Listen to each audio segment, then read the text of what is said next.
et aussi un petit projet qui consiste à capter la température et l'humidité absolue d'un lieu via un capteur qui s'appelle le DHT11.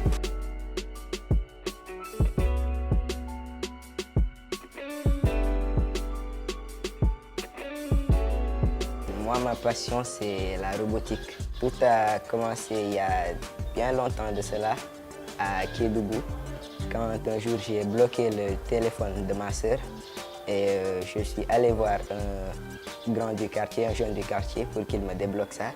Mais malheureusement, il m'a demandé de l'argent pour le faire. Donc j'ai voulu me débrouiller tout seul vu que je n'avais pas les moyens et que je ne voulais pas que ma sœur le sache. Je suis allé chercher dans Internet jusqu'à ce que je trouve comment débloquer le téléphone.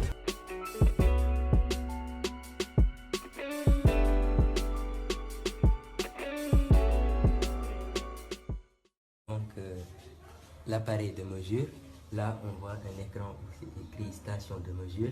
Quand il n'y a personne sur le capteur, c'est écrit station de mesure.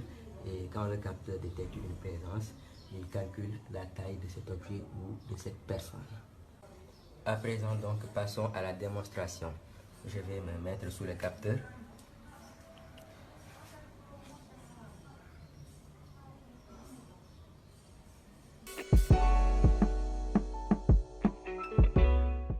J'ai eu à fabriquer une serrure RFID, c'est-à-dire une serrure qui s'ouvre avec une carte.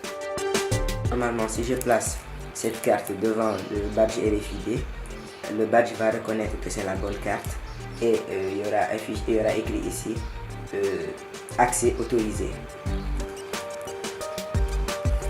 Accès autorisé, bienvenue.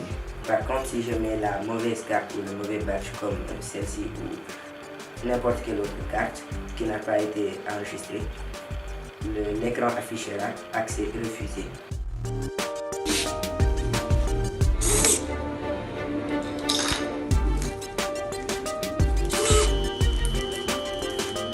Et aussi un petit projet qui consiste à capter la température et l'humidité absolue d'un lieu via un capteur qui s'appelle le DHT11.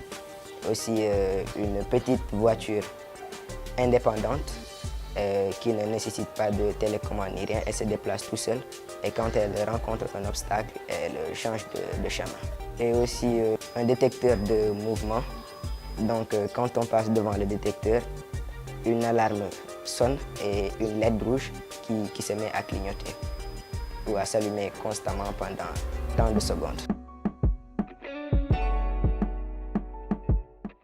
Donc mon père demandait à ma mère de cacher tous les objets électroniques parce que j'étais un enfant têtu ou terrible et aussi curieux, surtout curieux.